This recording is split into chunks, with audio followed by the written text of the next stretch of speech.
Production support for InFocus is provided by Hoosiers for Higher Education, a statewide organization of alumni and friends of Indiana University, dedicated to raising the awareness of the importance of higher education for Indiana citizens and the state's future.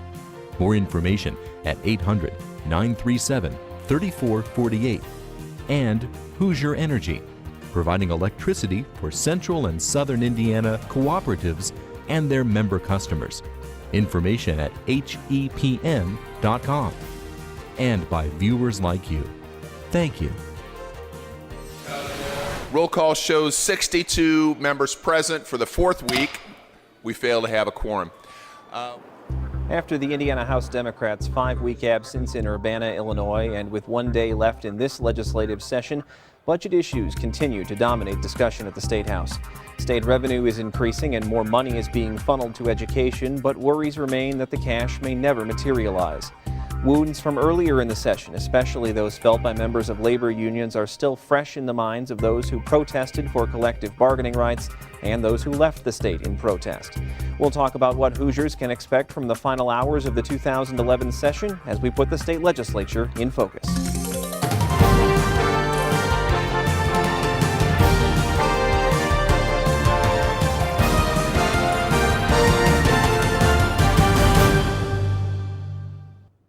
Thanks for joining us for this edition of In Focus. I'm Stan Jastrzebski.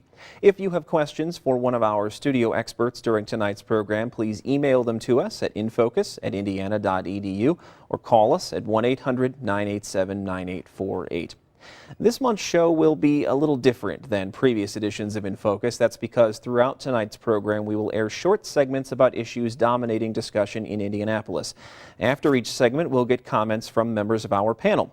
And joining us tonight are Terry Spradlin. He's the director of Indiana University's Center for Evaluation and Education Policy, along with IUPUI political scientist Brian Vargas, and Joseph Varga, an assistant professor of labor studies at IU. More with these gentlemen in just a few moments. We will start tonight's program, though, with an examination of labor issues which raised the volume of debate at the State House in a couple different ways. WTIU's Dan Goldblatt explains how protesters got loud and got lawmakers to talk. We're just not pleased. We've lost a lot of people. We work through GE here in Bloomington, and we've lost so many jobs. They've just been shipped away. That was union electrician Becky Gaddis. She and other union laborers have been at the State House frequently in the past months, demonstrating for union rights. Labor issues have stirred a lot of emotions recently and created a lot of confusion among many Hoosiers. What is a project labor agreement? How are unions involved in PLAs? What does right to work mean, and how could it affect the Indiana economy? PLAs, or project labor agreements, are essentially no-bid contracts on public, taxpayer-funded projects where the private contractors agree to meet certain deadlines, avoid labor shortages, ensure a project, such as a road, bridge, or sewer line, is completed as quickly and efficiently as possible. The Indiana Chamber of Commerce has come out against union-only PLAs. President Kevin Brinegar says he's not opposed to all of them. I want to be very clear. The Indiana Chamber of Commerce is not opposed to project labor agreements.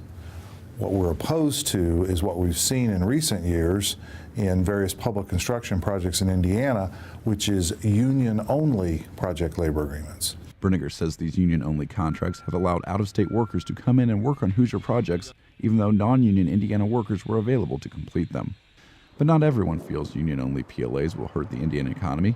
Bloomington Representative Matt Pierce says union projects keep wages up. A project labor agreement allows you to sit down with the skilled craftsmen, the people working on the project, put together the parameters of how you're going to do the project, and put some requirements in there that the local community likes. Another hot labor issue this session is right to work. Though Republicans say it's off the table, it will likely be back for a vote next year. According to Brinegar, right to work will help the Indiana economy. It'll mean faster job growth, lower unemployment, and faster income growth.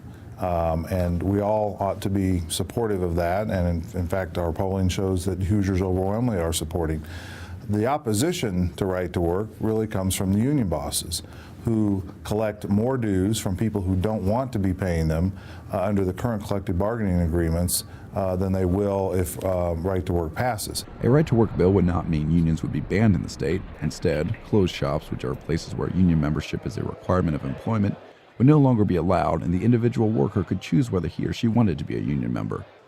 Pierce, though, sees the right to work bill and the bill eliminating PLAs as an attack on labor groups. Well, there's actually a whole slate of proposals from the Republicans on the table that would impact workers across the board, whether they're public employee workers, teachers, or people working in the private sector. Some proposals would make it very difficult for people to come together and work together for their common interests, to try to move their wages up, to try to have better working conditions. As the general session comes to an end, many of these labor issues will be back next year to be debated and voted on. Joe, let's start with you and let's talk a little bit about right to work that you just heard Dan trying to describe a little bit.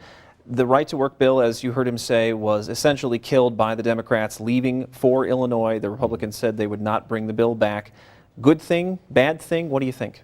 Well, I think that the Democrats who left the state, when politics works best, representative politics works best, they were representing their constituents. And I think that one way of viewing this is it's basically an attack on that connection between labor unions and the Democratic Party. And it's happening not just in Indiana, but it's happening in Wisconsin and Ohio and Michigan. So I think for their constituents, the people that support them, the Democrats leaving the state was what they literally had to do, because these laws were going to be rammed through. On right to work, what I'd like to say first is that the depiction of it at the beginning of the show says that Indiana has closed shops. Indiana doesn't have closed shops. Closed shops are in fact illegal. That means a closed shop is where every employee has to belong to a labor union, has to pay the dues. Indiana doesn't have closed shops. Indiana has agency shops, meaning that if you work for an employer and the union has negotiated a contract with that employer saying that everybody has to be represented in the collective bargaining unit doing that particular job, you have to pay the union dues because you're getting representation from that union. But you don't have to belong to it. So it's an agency shop we're talking about here. And it's a crucial distinction.